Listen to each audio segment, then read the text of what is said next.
네, 여러분 안녕하세요. 오늘은 10월 16일 월요일입니다. 오늘도 좋아서 나누는 큐티, 줄여서 조티 시간입니다. 오늘은 그 예레미야 15장 1절에서 9절까지의 말씀입니다. 매일 성경에 나와 있는 제목으로는 기대할 수 없는 긍휼이라는 제목입니다. 이제 이스라엘 앞에 하나님께서 말씀하신 심판과 재앙의 확실성에 대해서 오늘 말씀해 주시고 계신데요. 특별히 1절에 보면 하나님께서 모세와 사무엘이 내 앞에 섰다 할지라도 내 마음은 이 백성을 향할 수 없다. 그들을 내 앞에서 쫓아내겠다. 이렇게 말씀하고 계십니다.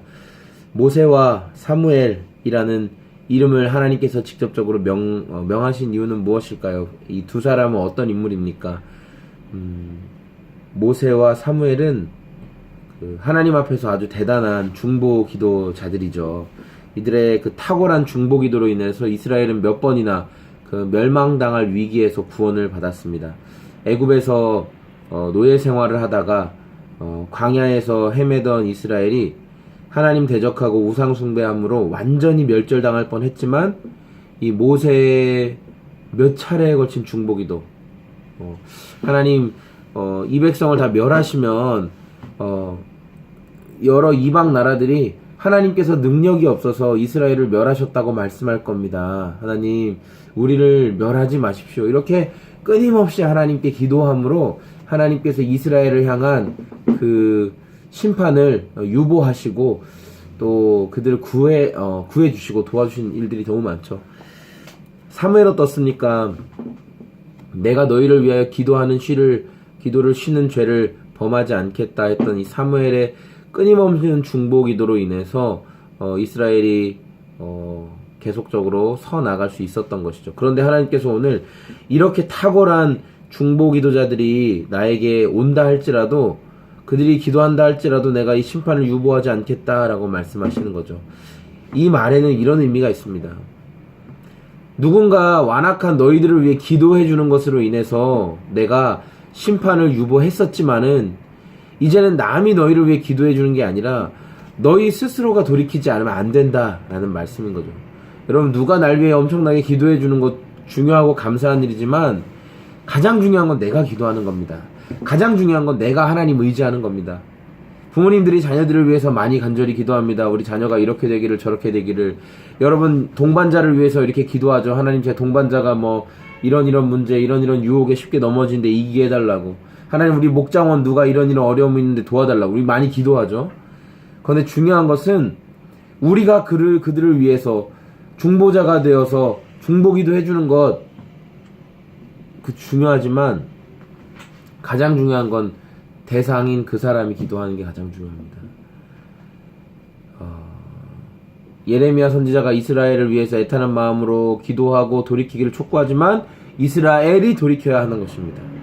여러분, 오늘 내가 돌이켜야 되는 겁니다. 여러분의 삶에서 우리 뭐 특별 새벽 기도회 있어요. 우리 함께 기도합시다. 우리 뭐 합시다. 우리 어떻게 해봅시다. 이런 말들이 여러분 들려지잖아요. 그런데 여러분 마음 가운데 저거 뭐 맨날 하는 말이고 별 은혜도 없고 기대도 안 돼. 누군가는 아마 여러분을 위해 기도해 줄 거예요. 그런 영적인 낙심함에 빠진 여러분을 위해 누군가는 기도해 줄 수 있어요. 그러나 여러분이 기도하지 않으면, 여러분이 하나님께 나아가 매달리지 않으면 그건 굉장히 피상적인 겁니다. 왜냐하면 여러분이 하나님과의 신뢰 안에서의 삶이 아닌 거니까.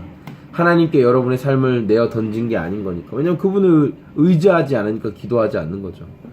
그분을 신뢰하지 않기 때문에 그분께 말씀드리지 않는 거죠. 믿음이 없으니까. 그분을 향한 믿음이 없으니까 말씀드리지 않는 거예요. 하나님께서 이스라엘 향해서 또 하나 말씀하시는 무서움이 뭡니까? 6절에 보면 이렇게 말씀하시죠. 여호와께서 이르시되 내가 나를 버렸고 내게서 물러갔으므로 내게로 내 손을 펴서 너를 멸하노니 이는 내가 뜻을 돌이키기에 지쳤음이로다. 네, 하나님께서 지치셨대요. 이제 지치셨대요. 하나님께서 여러가지 그 이스라엘 앞에 너희들의 죄악으로 인해 내가 심판할 것이다 라고 말씀할 때 이스라엘이 막 기도하고 돌이키고 막 머리에 죄를 뒤집어 쓰고 막 옷을 찢고 하나님 금식하고 이러면 하나님께서 그 뜻을 돌이키신 적이 있어요. 예, 그렇게 하나님의 심판을 펴신 손을 접으신 경우도 있어요.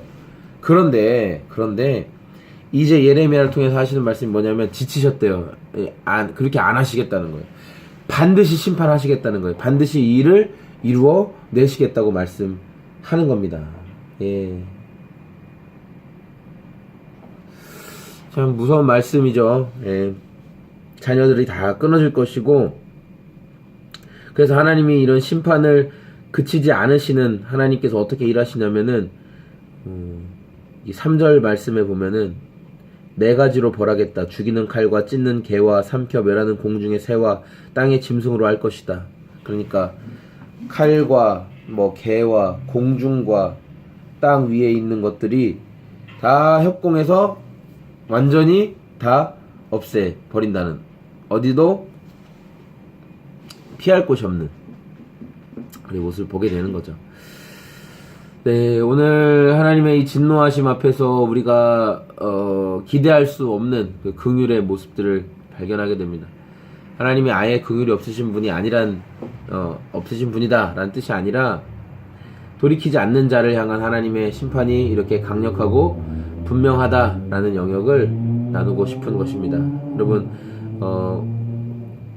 여러분을 향해서 많은 사람들이 기도해주고 있습니다. 영적으로 낙심한 여러분을 위해서 격려해주고 기도하고 있지만, 제일 중요한 거는 내가 하나님 붙들지 않으면 안 된다는 겁니다.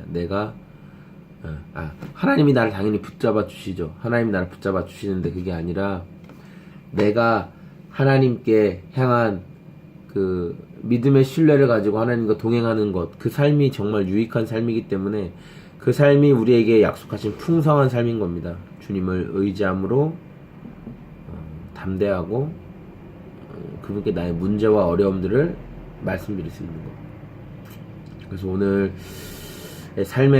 여러분들의 삶의 그런 주님께 누가 날 위해 기도해 주겠지라는 막연함이 아니라, 여러분이 하나님 앞에 기도하며 오늘도 여러분과 하나님 이 개인의 그 관계 속에서, 어제 말씀드렸잖아요. 피상적으로 아는 게 아니라 하나님과 나와의 인격적인 관계 속에서 그분을 알아가시는 오늘이 되시기를 소망합니다.